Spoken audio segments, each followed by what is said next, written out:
Hello दोस्तों, आप सभी का स्वागत है ऑप्टिव्स पे। आज मैं कुछ इंपॉर्टेंट क्वेश्चंस लेके आई हूँ जो कि आपके मैक्रो इकोनॉमिक्स से है। तो ये इकोनॉमिक्स आपके यूपी पीजीटी इकोनॉमिक्स एग्जामिनेशन के लिए इंपॉर्टेंट है। अगर आप मेरे चैनल पर न्यू होंगे तो चैनल को सब्सक्राइब कर लीजिएगा, बेल आइकन प्रेस करना नहीं भूलिएगा। तो फर्स्ट क्वेश्चन की तरफ बढ़ते हैं। Utility functions shows the relationship between, किसके बीच में ये रिलेशनशिप बताता है? तो आपका ऑप्शन ए करेक्ट है। The amount of good consumed and the consumer utility को बताता है ये utility function. Who is the father of economics? Very easy question, Adam Smith. The famous book आपका कौन है ये? An inquiry to the nature and cause of wealth of nation, ये भी किसके द्वारा लिखा गया है? आपके एडम स्मिथ के द्वारा लिखा गया है। The welfare new classical definition of economics is given by, तो फोर्थ का आपका हो जाएगा अल्फ्रेड मार्शल। ये कौन है? आपके न्यू क्लासिकल इकोनॉमिस्ट है। तो जो वेलफेयर है न्यू क्लासिकल डेफिनेशन वो किसके द्वारा दिया गया है? आपके अल्फ्रेड मार्शल के द्वारा दिया गया है। फिफ्थ क्वेश्चन देख लेते हैं।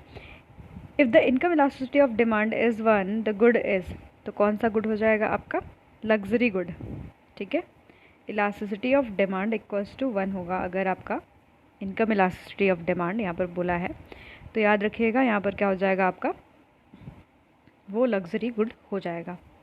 ठीक है, जैसे जैसे लग्जरी गुड का मतलब आप क्या बोलते हैं, आपकी इनकम बढ़ने लगती है तो आप लग्जरी गुड की डिमांड करने लगते हो। The income elasticity of demand is negative for, किसके लिए आपका नेगेटिव होता है? तो क्वेश्चन नंबर 6 का आपका ऑप्शन क्या है? डी करेक्ट है। ठीक है, इनकम इलास्टिसिटी नेगेटिव किसकी होती है? आपकी इन्फीरियर गुड की, क्योंकि इनकम बढ़ती है तो आपकी जो डिमांड है वो क्या होती है? घटने लगती है इन्फीरियर गुड के लिए। What effect of working when price of good falls and consumer tend to buy it instead of other good? तो सेवेंथ क्वेश्चन का आपका आंसर हो जाता है बी, सब्स्टिट्यूशन इफेक्ट बोलते हैं।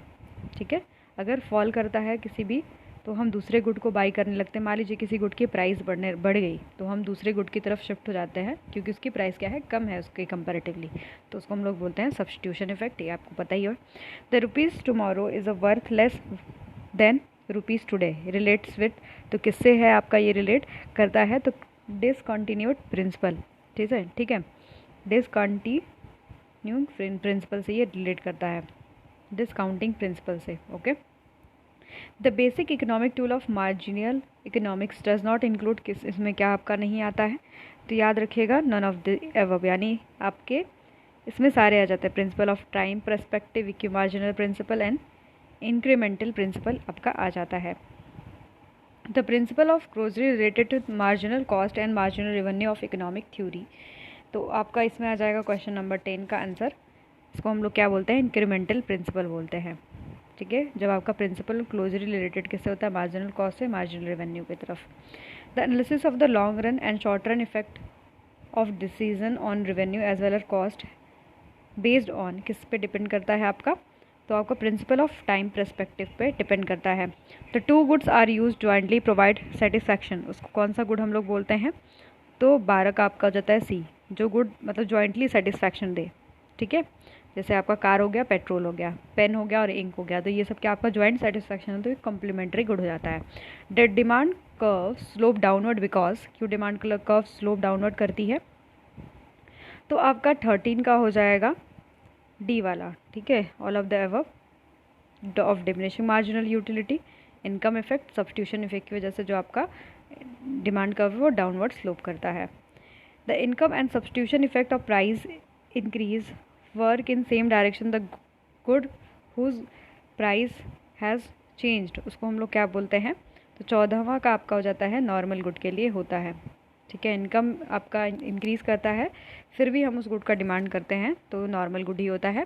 Which among the following is not a survey method demanding forecasting, demand forecasting के लिए कौन सा सर्वे मेथड नहीं है? तो 15वें का आपका हो जाएगा सी वाला। ठीक है, कलेक्टिव ओपिनियन मेथड जो है सर्वे मेथड नहीं है। नेक्स्ट है विच among the following is not method of class method of demand forecasting, तो 16 का आपका हो जाएगा ए वाला, ट्रेंड प्रोजेक्ट मेथड जो होता है वो नहीं होता है। नेक्स्ट देख लेते हैं हम लोग, what which one is not a property of isoquant, isoquant की कौन सी प्रॉपर्टी नहीं है इसमें से? तो 17वें का आपका हो जाएगा डी वाला, पॉजिटिव स्लोप कभी भी आइसोक्वांट नहीं होता है। ये कैसा होता है? Negatively slope. ओके, इस तरीके से देखने के लिए मिलता है आइसोक्वांट। ठीक है, और कैसा होता है, कॉन्वेक्स होता है। इस तरीके से हमें देखने के लिए मिलता है आइसोक्वांट, आईसी कर्व जिसको हम लोग बोलते हैं, पर वो आईसी इन डिफरेंस है, आइसोक्वांट थोड़ा अलग है और डाउनवर्ड स्लोपिंग होता है। ठीक है, आइसोक्वांट और आप इंडिफरेंस कर्व में कंफ्यूज मत होइएगा, दोनों अलग अलग हैं। In which production function the degree of homogeneity is always 1, तो कौन से में रहती है, very important question. Question number 18 का आपका हो जाएगा C, linear homogeneous production function में क्या होता है आपका, जिसको हम लोग यूलर्स थ्योरम के अंतर्गत भी पढ़ते हैं, तो ये हमारा degree of homogeneity always equals to 1 होता है यूलर्स थ्योरम के according. Which among the following is short run law, कौन सा आपका शॉर्ट रन लॉ है, 19वें का देख लेते हैं, तो आपका ए वाला हो जाएगा, लॉ ऑफ डिमिनिशिंग रिटर्न जो होता है हमारा शॉर्ट रन लॉ होता है। ठीक है, नेक्स्ट देख लेते हैं which among the following is not variable input, तो आपका सी वाला जो है इक्विपमेंट जो है वो वेरिएबल इनपुट नहीं है। Which cost is more useful for decision making, कौन सा आपका डिसीजन मेकिंग के लिए इम्पोर्टेंट कॉस्ट है, तो 21वें का आपका हो जाता है अपॉर्चुनिटी कॉस्ट, किसके अंतर्गत हम इसको पढ़ते हैं, प्रोडक्शन पॉसिबिलिटी का कर्व के अंतर्गत देखते हैं। Which among the following cost are recorded in book of account, तो कौन सा होता है आपका 22वें का हो जाएगा आपका एक्सप्लिसिट कॉस्ट। एक्सप्लिसिट कॉस्ट जो हम बाहरी लोगों को पे करते हैं, जैसे मान लीजिए अगर आप लेबर को एम्प्लॉय करते हो तो आप उसको वेज पे करते हो, तो वो एक्सप्लिसिट कॉस्ट होती है। इम्प्लिसिट जो कॉस्ट होती है वो किसका मिश्रण होती है, कॉस्ट किसका मिश्रण होती है, याद रखिएगा, इम्प्लिसिट प्लस आपका हो जाती है एक्सप्लिसिट। ठीक है, एक्सप्लिसिट इम्प्लिसिट कॉस्ट को मिला के आपका कॉस्ट बनता है। और आपका जो इम्प्लिसिट कॉस्ट होता है, जैसे मान लीजिए कि मैं अपने घर में रह रही हूँ और मैं किसी को रेंट नहीं पे कर रही हूँ, फिर भी उस पर अगर रेंट देती किसी को मतलब वहाँ पर रहने के लिए देती, तो मुझे 10,000 रुपये मिलता, तो वो मेरा क्या है, इम्प्लिसिट कॉस्ट है। एक्सप्लिसिट कॉस्ट अगर मान लो कि मैंने कोई इंडस्ट्री सेटअप की और मैं कुछ लेबर को एम्प्लॉयड कर रही हूँ और उससे मैं जो कॉस्ट पे करूँगी वो मेरा एक्सप्लिसिट कॉस्ट होगा। ठीक है, तो यहाँ पर आपका हो जाएगा बुक ऑफ अकाउंट के लिए कौन सा होता है, एक्सप्लिसिट कॉस्ट होता है। नेक्स्ट हम लोग क्वेश्चन देख लेते हैं 23, fixed cost per unit increase when, तो आपका वॉल्यूम ऑफ प्रोडक्शन डिक्रीजेस। ठीक है, इंक्रीज कब करता है, जब आपका वॉल्यूम ऑफ प्रोडक्शन डिक्रीज करने लगता है, तो 23 का हो जाएगा आपका ए। वेरिएबल कॉस्ट पर यूनिट क्या होता है आपका, तो आपका वेरिएबल कॉस्ट पर यूनिट हो जाएगा 24 का बी वाला। ठीक है, variable with the volume of production, ये क्या करता है, वेरी करता है। ठीक है, वेरिएबल कॉस्ट क्या होता है, वेरी करता है। तो ये हो जाता है आपका variable cost. Firm in an oligopoly 25 का हो जाएगा आपका बी वाला। ठीक है, इसमें क्या होता है, can each influence the market prices, ये क्या करता है, मार्केट प्राइस को इन्फ्लुएंस करता है। नेक्स्ट देख लेते हैं डुओपोली क्या होता है, 26 का हो जाएगा आपका सी वाला। ठीक है, 26 का हो जाएगा सी वाला, नन ऑफ द एबव। पर यहाँ पर आपका है इसमें 2 फॉर्म्स इन ओलिगोपोली, तो हम लोग उसको डुओपोली बोलते हैं, ये वाला ऑप्शन सी है। ठीक है, नन ऑफ द एबव तो नहीं होगा क्योंकि रीडिंग मारिए। Another form name of the monopoly, ये नहीं होता है। The special type of monopolistic competition, नहीं, आपका ओलिगोपोली होता है ये। अगर इसमें 2 फॉर्म्स होती है, डुओपोली मतलब 2 फॉर्म्स है ना, 2 सेलर्स, उसको हम लोग डुओपोली बोलते हैं। The product differentiation is important feature of, किसका फीचर है ये, 27वें का आपका मोनोपोलिस्टिक कंपटीशन। हम इसमें देखते हैं product differentiation refers to the quantity of goods and services that producer are willing and able to sell during the certain period and under given set of condition, तो इसको हम लोग क्या बोलते हैं, 28वें का आपका हो जाएगा ए वाला। ठीक है, इसको हम लोग क्या बोलते हैं, सप्लाई बोलते हैं। 29 का आपका हो जाएगा the for the product is statement of relationship between quantity supplied and all factors affecting the that quantities, उसको हम लोग क्या बोलते हैं, मार्केट सप्लाई फंक्शन बोलते हैं। ठीक है, which are the determinant of supply, कौन सा डिटर्मिनेंट होता है सप्लाई का, तो 30 का आपका हो जाएगा सी वाला, तो cost of production is the determinant of supply. कितना है कॉस्ट ऑफ प्रोडक्शन, वही डिटर्मिनेंट करता है सप्लाई को। नेक्स्ट है, a statement is a form of table shows the different quantities of commodity of firm और producer offers to sell the market different prices, तो 31 का आपका हो जाएगा ए वाला सप्लाई शेड्यूल बोलेंगे, सप्लाई से ही रिलेटेड क्वेश्चन है इसमें, तो कुछ ज़्यादा इसमें दिमाग लगाने की ज़रूरत नहीं है। चलिए नेक्स्ट देख लेते हैं। 33 देखते हैं, 32 मैटर नहीं करता। Dash is the degree of responsiveness of supply to change in price of the good, उसको हम लोग क्या बोलते हैं? तो 33 का आपका हो जाता है इलास्टिसिटी ऑफ सप्लाई। ठीक है, रिस्पॉन्सिवनेस देखिए, degree of responsiveness of demand होता है तो इलास्टिसिटी ऑफ डिमांड होता है, पर यहाँ पर सप्लाई बोला जा रहा है तो इलास्टिसिटी ऑफ सप्लाई हो जाएगा। The business economics is also known as, उसको हम लोग और क्या बोलते हैं? तो 34 का आपका हो जाता है डी। ठीक है, ऑल ऑफ द एबव, यानी यही बिजनेस इकोनॉमिक्स का बहुत सारा इसमें दिया है। मैनेजरियल इकोनॉमिक्स बोलते हैं, इकोनॉमिक्स ऑफ एग्जीक्यूटिव बोलते हैं, economics analysis of business decisions भी इसको हम लोग कहते हैं। Input should be allocated that value added by the last unit is the same for all cases, तो क्या हो जाएगा आपका 35 का equi marginal principle. Equi marginal principle आप लोग गॉसेन के क्या बोलते हैं? गॉसेन का सेकेंड लॉ जो होता है इक्वी मार्जिनल प्रिंसिपल होता है ना, उसमें हम लोग देखते हैं ऑर्डिनल यूटिलिटी के अंतर्गत हम लोग गॉसेन के सेकेंड लॉ को देखते हैं, यानी हम लोग किसी भी यूटिलिटी को रैंक्स में मेज़र करते हैं। ठीक है, और उसमें एक फॉर्मूला आपका था, आपका देखा होगा आपने, अगर दो कमोडिटीज़ को वो क्या होता है M U X upon P X equals to M U Y upon क्या होता है पी वाई। ठीक है, ये हम देखते हैं। नेक्स्ट देखते हैं principle of reason behind the economic problem, तो आपका 36 का हो जाएगा डी वाला। ठीक है, all of the above, unlimited wants है, अनलिमिटेड रिसोर्स ऑफ मीन्स है, an alternative uses of means and all of the above सारा हो जाएगा। नेक्स्ट देख लेते हैं the value of entrepreneurs resource that she uses the production are known as, तो 38 का आपका हो जाएगा डी वाला इम्प्लिसिट कॉस्ट। ठीक है, इम्प्लिसिट कॉस्ट होगा। The value of entrepreneurs resource she uses the production, खुद ही यूज़ कर रही है उस चीज़ को। मैंने अभी बात किया था ना इसके बारे में कि कॉस्ट में दो चीज़ें होती है, एक्सप्लिसिट और इम्प्लिसिट। एक्सप्लिसिट में क्या होता है, हम जब किसी को पे करते हैं तो एक्सप्लिसिट होता है, मतलब एक्सटर्नल चीज़ों को पे करना। जैसे मान लो मैंने किसी लेबर को एम्प्लॉयड किया तो उसको मैं पे करूँगी तो एक्सप्लिसिट कॉस्ट होगा। इम्प्लिसिट मतलब मैं खुद ही यूज़ कर रही हूँ उसको, तो वो मेरा हो जाता है इम्प्लिसिट कॉस्ट। इन्फ्लेशन क्या होता है? Rises in the prices. ठीक है, प्राइस में जब बढ़ोतरी देखने के लिए मिलती है तो उसको हम लोग इन्फ्लेशन बोलते हैं। तो 39 का आपका कौन सा ऑप्शन करेक्ट हो जाएगा? Increase in the overall prices. ठीक है, जर्नल प्राइजेस में राइज देखना को मिलता है तो उसको हम लोग क्या बोलते हैं? इन्फ्लेशन बोलते हैं। 40 का क्या होगा? रिसेशन इज, क्या होता है recession? The period during which aggregate output decline. Aggregate output क्या होता है? डिक्लाइन करने लगता है, उसको हम लोग बोलते हैं रिसेशन। अगर आपने ट्रेड साइकिल पढ़ा होगा तो इस तरीके से देखा होगा। ठीक है, ये पहला आपका क्या होता है, ये समय हमारा एक तरीके से प्रॉस्पेरिटी का टाइम होता है, फिर उसके बाद रिसेशन आता है। इसमें क्या होने लगता है, हमारा जो ग्रोथ होता है, इकोनॉमिक ग्रोथ होता है उसका रेट गिरने लगता है, डिमिनिशिंग रेट होने लगती है। फिर उसके बाद क्या होता है आपका? डिप्रेशन आ जाता है। डिप्रेशन ही जो होता है आपका रिसेशन को आगे बढ़ाता है। मतलब एक तरीके से आप कह सकते हो कि जो डिप्रेशन वाला पीरियड है जिसमें अभी हमने देखा था कि इस तरीके से था, अगर आपने ट्रेड साइकिल पढ़ी होगी तो आपको पता होगा। आगे आपको डिप्रेशन, ये वाले फेज़ में हम डिप्रेशन देखने के लिए मिलता है। ठीक है, डिप्रेशन।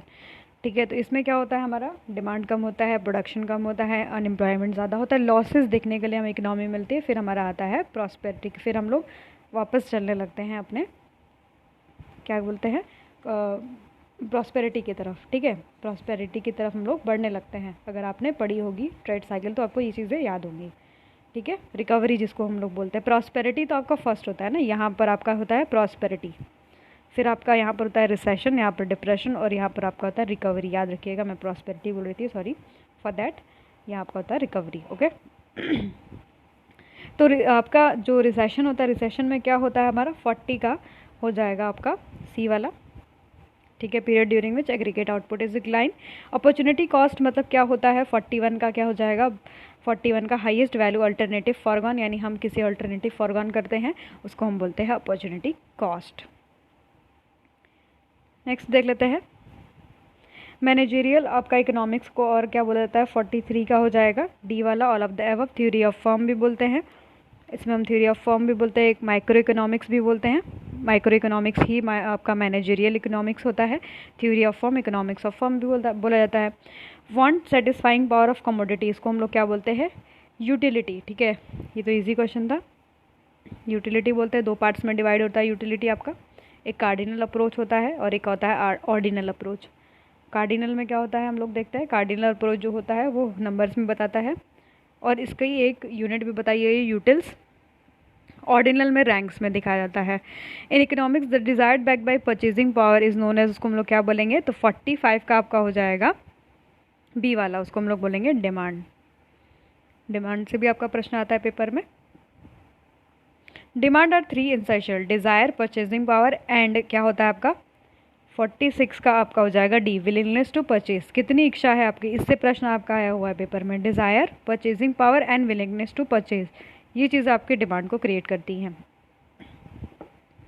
नेक्स्ट आपका means are attempt to determine the factor affecting demand of the commodity और service are major such factor and their influences, क्या हो जाएगा आपका 47 का, तो आपका हो जाएगा ये सी वाला, डिमांड एनालिसिस कहते हैं।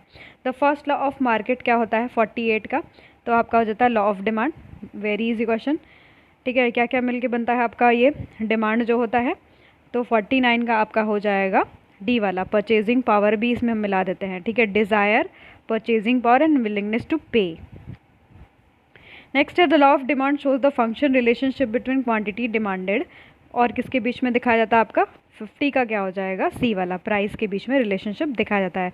The basic assumption of the law of demand include 51 का आपका हो जाएगा C, the commodity should not confer any distinction.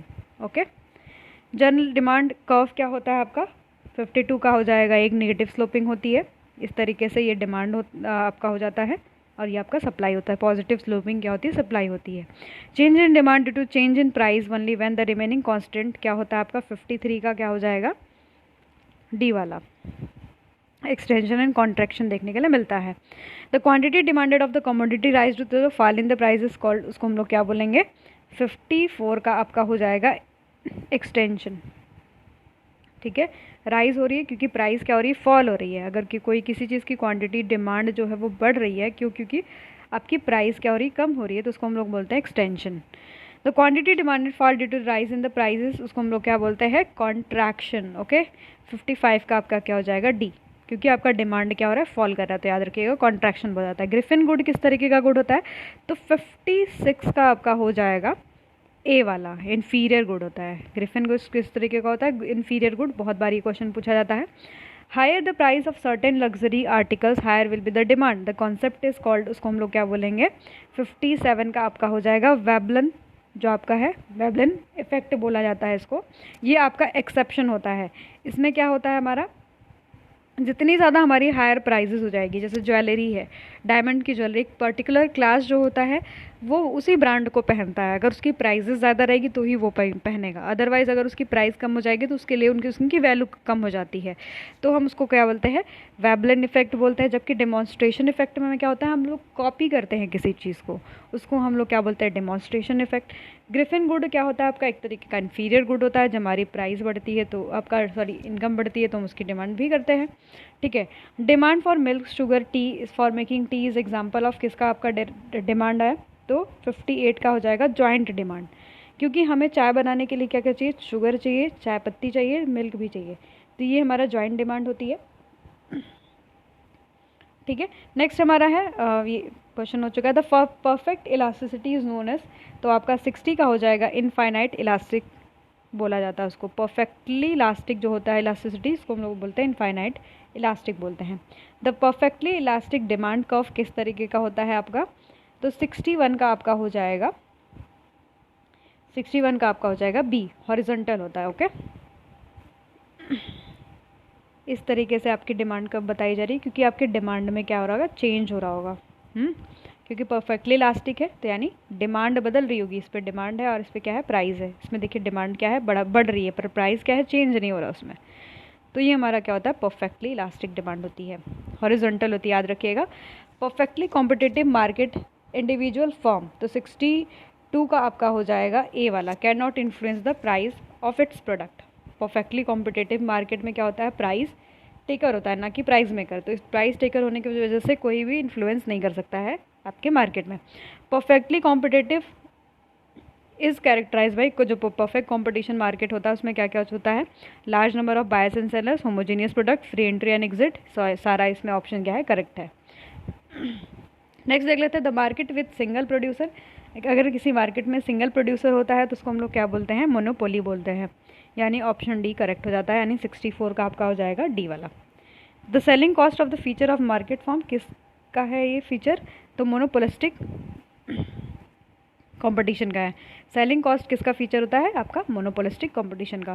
Product under monopolistic competition क्या होता है, 66 का आपका हो जाएगा ए वाला, differentiated with a close substitute. जैसे आपका पेप्सोडेंट हो गया और कोलगेट हो गया, एक ने बोला कि मेरे में नमक है, एक बोलता है मेरे में क्रिस्टल है तो दोनों पेप्सोडेंट ही और मतलब सॉरी पेस्ट ही लगा, हम लोग दांत साफ करने के लिए यूज़ करते हैं, पर क्या करते हैं थोड़ा डिफरेंशिएट करते हैं, पर क्लोज होते हैं, हम उसको सब्स्टिट्यूट करते हैं। अगर किसी एक का प्राइस बढ़ेगा तो हम दूसरे का को खरीद सकते हैं। नेक्स्ट क्वेश्चन देख लेते हैं, the business cycle concept period of long wave is, कितने साल का हो सकता है, तो 67 का आपका होता है 50 ईयर्स का। ठीक है, बिजनेस साइकिल के अंतर्गत अगर आप देखेंगे तो 50 ईयर का लॉन्ग वेव होता है। और जनरली हम देखते हैं डेवलप्ड नेशन के लिए, जो पीरियड होता है, अगर आपका एक जो साइकिल पूरी कंप्लीट होती है तो उसके लिए 15 वर्ष के लिए होता है। और डेवलपिंग के लिए क्या होता है, डेवलपिंग जो होता है उसके लिए आपका 8 ईयर होता है। ठीक है, 8 ईयर। तो ये आपका 67 का हो गया। Economics means the state of rest और स्टेबिलिटी, तो इसका मतलब क्या हो जाएगा, आपका इक्विलिब्रियम पे है। ओके, स्टेबिलिटी और रेस्ट की बात की जाती है तो इक्विलिब्रियम होता है। The selling at the lowest price export market, highest price of home market is called, उसको हम लोग क्या बोलेंगे, तो 69 का होता है, हम लोग इसको बोलते हैं डंपिंग। ठीक है, selling at lowest prices in export market, अगर हम एक्सपोर्ट करते किसी अपने कमोडिटी को बाहर में लोएस्ट प्राइस पे और अपने घर पे ही मतलब उसको बहुत ज़्यादा हाईएस्ट डोमेस्टिक मार्केट में उसको हाईएस्ट प्राइस पे बेचते हैं, पर हम लोग विदेशों में जाके उसे लो प्राइस पे बेच रहे हैं, तो उसको हम लोग क्या बोलते हैं, डंपिंग। बार बार ये क्वेश्चन आता है, डंपिंग कहा जाता है। Fall in the price of commodity leads to, क्या करता है आपका 70 का, तो 70 का आपका हो जाएगा option C, rise in the consumers real income. इसका मतलब है कि लोगों के पास क्या है, पैसा ज़्यादा आ रहा है, इस वजह से कमोडिटी की प्राइस क्या हो रही है, फॉल हो रही है। नेक्स्ट क्वेश्चन देख लेते हैं, the exceptional demand curve is one that slopes, तो 71 का आपका हो जाएगा upward to the right.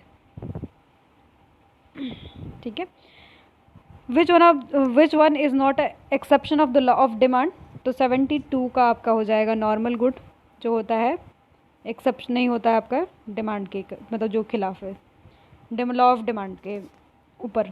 Demand for commodity is elastic when it is, तो 73 का आपका हो जाएगा मेनी यूजर्स। ठीक है, तो 73 का आपका क्या हो जाएगा, मेनी यूजर्स के लिए क्या होती है, इलास्टिक। ठीक है, when demand curve is rectangular hyperbola, it represent, क्या रिप्रेजेंट करता है, तो 74 का आपका हो जाएगा यूनिटरी इलास्टिक, जो होता है वो रेक्टेंगुलर हाइपरबोला को शो करता है। ठीक है, इस तरीके से अगर आपका ये इलास्टिसिटी मेज़र किया जा रहा है तो यहाँ पर आपका जो मान लीजिए यहाँ पर, क्योंकि जो मिड में होता है आपका क्या होता है, एक रेक्टेंगुलर हाइपरबोला बन जाता है। ठीक है, ये आपका यूनिटरी में ही होता है, याद रखिएगा इसको। 74 का आपका बी हो जाएगा। The horizontal demand curve for commodity show it's demand is, तो 75 का आपका हो जाएगा परफेक्टली इलास्टिक। ठीक है, इस तरीके अगर होगा तो परफेक्टली इलास्टिक होगा। ठीक है, परफेक्टली इन इलास्टिक का मतलब क्या है, बदलाव आ रहा है, पर इन इलास्टिक का मतलब क्या होता है, अगर प्राइस में बदलाव आए पर डिमांड में आपका जो है क्वांटिटी डिमांड में कोई परिवर्तन ना आए, तो वो उसको हम लोग बोलते हैं इन इलास्टिक। ठीक है, वो उसका वर्टिकल का होता है। 76 देख लेते हैं, when the individual income falls his demand for the inferior good, अब अगर उसकी इनकम फॉल कर रही है तो क्या हो जाएगा, आपका डिक्रीज़ हो जाएगा। ठीक है, उसकी डिमांड डिक्रीज़ कर जाएगी आपके इन्फीरियर गुड के लिए भी। नेक्स्ट है, fall in the price of the commodity whose demand curve is a rectangular hyperbola, the total expenditure of the commodity is to, तो हो जाएगा रिमेन अनचेंज्ड। ठीक है, उसमें कोई भी बदलाव नहीं आएगा। द यूटिलिटी में बी डिफाइन, उसको हम लोग क्या बोलते हैं, तो 78 का आपका हो जाएगा डी वाला। ठीक है, the power of commodity to satisfy want, satisfying बोलते हैं ना, पावर ऑफ द कमोडिटी, उसी को बोलते हैं utility. Utility of the commodity हम लोग क्या बोलते हैं, और तो 79 का आपका हो जाएगा सी वाला।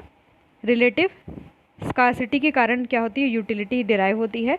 Marginal utility curve of the consumer is also, उसको हम लोग क्या बोलते हैं, तो 80 का आपका हो जाएगा 80 का। डिमांड कर्व भी बोलते हैं क्योंकि ये नेगेटिव स्लोपिंग होता है, इस तरीके से आपका ये टोटल यूटिलिटी ऊपर जाता है, मार्जिनल यूटिलिटी आपका क्या होता है, नीचे जाता है, डाउनवर्ड स्लोपिंग होता है। The relationship between demand for the commodity and price ceteris paribus, तो किस तरीके से आपका होता है रिलेशनशिप, तो 81 का आपका हो जाएगा 1। नेगेटिव रिलेशनशिप होता है, प्राइस बढ़ता है, डिमांड क्या होता है, घटता है। ओके, नेक्स्ट क्वेश्चन देख लेते हैं। The demand curve which takes form the horizontal line parallel to the quantity axis illustrate elasticity which is आपका क्या हो जाएगा 82 का डी लेस देन 1। ठीक है, आपका हॉरिजॉन्टल पैरेलल टू आपके एक्सेस हो जाएगा, तो आपको क्या होता है, लेस देन 1 होता है। नेक्स्ट देख लेते हैं। Consider the demand curve which takes from the straight line cutting both the axes elasticity of mid point line would be, तो क्या हो जाएगा आपका 83 का, तो 83 का आपका हो जाता है बी वाला 1 इनफाइनाइट हो जाएगा। मिड पॉइंट पे हम बोल रहे हैं, मान लीजिए दोनों एक्सेस को कट कर रहा है, और पर अगर मिड पॉइंट पे बोलेंगे तो ईडी इक्वल्स टू क्या होता है 1। ठीक है, elasticity of demand for the product will be higher, तो 84 का आपका हो जाता है more the availability of the substitute for that good, यानी आपका किसी भी इलास्टिसिटी ऑफ डिमांड जो होता है किसी प्रोडक्ट के लिए अगर हाई है तो यानी उसका सब्स्टिट्यूट क्या है, अवेलेबल है। ग्रिफिन गुड क्या होता है, ग्रिफिन गुड का डिमांड कर्व कैसा होता है, तो 85 का आपका हो जाता है अपवर्ड। ठीक है, अपवर्ड स्लोपिंग होता है, इस तरीके से बढ़ता है डिमांड, है ना, प्राइस बढ़ती है तो डिमांड भी बढ़ता है। Cross elasticity of demand for the T and sugar, तो क्या हो जाएगा आपका, इंपॉर्टेंट क्वेश्चन है, 86 का हो जाएगा निगेटिव। ठीक है, क्रॉस इलास्टिसिटी देखा जा रहा है टी और शुगर का, तो नेगेटिव होता है। अगर एक की डिमांड बढ़ेगी तो दूसरे की भी क्या हो जाएगी। The percentage change in the quantity of commodity demanded and it's price, the coefficient of elasticity of demand क्या हो जाएगा, तो 87 का आपका हो जाएगा लेस देन 1। क्या है, the percentage change in quantity demand in its price, the coefficient of elasticity of demand less than 1, यानी क्या हो जाएगा आपका लेस देन 1। ठीक है, इस तरीके से ये रिलेशनशिप दिखाया जा रहा है। नेक्स्ट देख लेते हैं। If the quantity demanded remain unchange the price changes, price बदलाव आ रहा है पर आपका कोई क्वांटिटी में बदलाव नहीं आ रहा है। ठीक है, तो 88 का आपका हो जाता है डी वाला, इसमें 0 आ जाएगा। ठीक है, देखिए इसमें क्या बोल रहा है, रिमेन अनचेंज्ड, कोई भी बदलाव नहीं आ रहा है, स्टिल वही का वही है। मान लीजिए 0 है और नीचे आपका प्राइस पर 20% बदल जा रहा है, तो आप इसको दिखा सकते हैं, आप इसमें देयर इज़ अ मतलब आपका जो आएगा इलास्टिसिटी वो 0 आ जाएगा। Unitary elasticity of demand as क्या होता है आपका, तो 89 का आपका हो जाएगा बी वाला इक्वल टू 1, है ना, इक्वल्स टू 1। कितने केसेस होते हैं, 5 केसेस होते हैं। एक आपका होता है elasticity of demand is greater than 1, elasticity of demand is less than 1, इसको हाईली इलास्टिक बोलते हैं, इसको लेस इलास्टिक बोलते हैं, इसको यूनिटरी इलास्टिक बोलते हैं, है ना। ये 3 केस आपका हो गया। और एक और आपका क्या होता है, 5 केसेस होते हैं टोटल इसमें आपके इलास्टिसिटी में। ठीक है, नेक्स्ट देख लेते हैं। द आपका real business cycle theory is most closely related with, किससे आपका क्लोजली रिलेट करता है, तो 90 का हो जाएगा आपका क्लासिकल थ्योरी से रिलेट करता है, बिजनेस साइकिल की थ्योरी। ठीक है, तो सबसे प्रॉपर किसने दिया था, हिक्स ने दिया था। ठीक है, हिक्स ने दिया था आपके बिजनेस साइकिल की थ्योरी प्रॉपरली, उसमें मल्टीप्लायर और एसिलरेटर का इफेक्ट बताया था उन्होंने। The real business cycle model business cycle are, तो 91 का आपका हो जाएगा डी वाला, ऑल ऑफ द एबव। ठीक है, इसमें क्या होता है, efficient and do not represent lost output, driven by technology shocks and own market clear.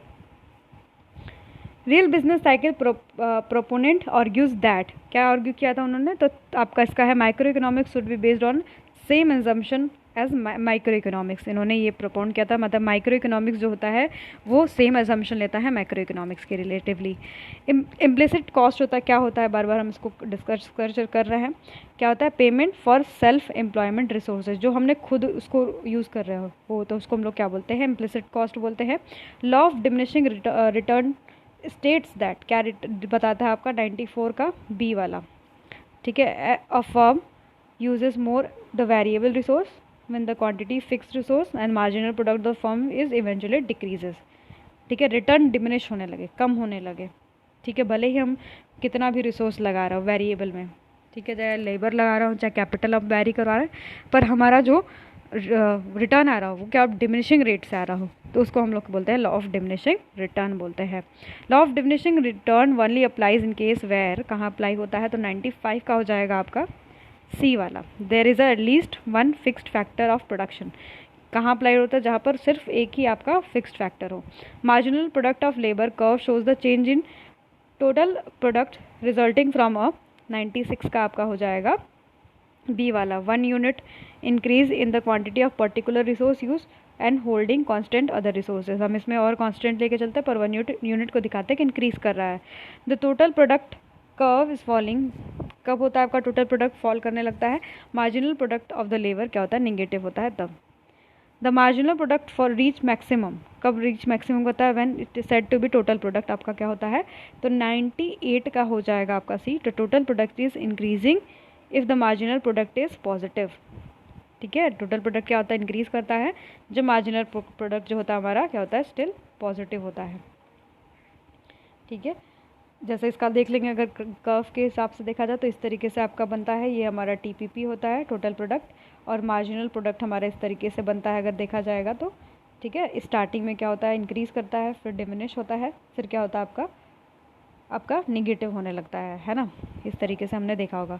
The variable cost क्या होता है 99 का आपका, तो ये हो जाएगा the cost that changes with the level of production, क्योंकि हमारा प्रोडक्शन बदलेगा इस वजह से हमारा कॉस्ट भी बदलेगा, क्योंकि हम लेबर लगाएंगे तो उसको अलग हमको कॉस्ट देना पड़ेगा। नेक्स्ट क्वेश्चन देख लेते हैं। The reason for the marginal cost curve eventually increases as output increases for the typical form is because, तो 100 क्वेश्चन का आपका हो जाएगा 100 में का सी वाला। ठीक है, the law of diminishing return.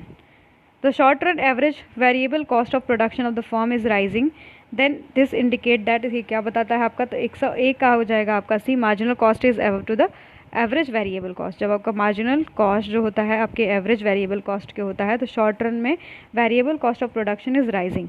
Okay, याद रखिएगा आपका मार्जिनल कॉस्ट क्या होगा, एवव होगा आपके एवरेज कॉस्ट के। If the efficient technology is discovered by the firm there would be, क्या आपका होगा, तो 102 का हो जाएगा आपका डी, डाउनवर्ड स्लोपिंग आपका एम सी, मार्जिनल कॉस्ट जो होगा वो डाउनवर्ड स्लोप करने लगेगा। नेक्स्ट देख लेते हैं, firm short run marginal cost curve is increasing. अगर आपका शॉर्ट रन में मार्जिनल कॉस्ट कर्व आपका इंक्रीजिंग होता है किसी फर्म का, तो क्या हो जाता है आपका, तो इसमें हो जाता है मार्जिनल प्रोडक्ट जो होता है वो क्या करने लगता है, डिमिनिश करने लगता है।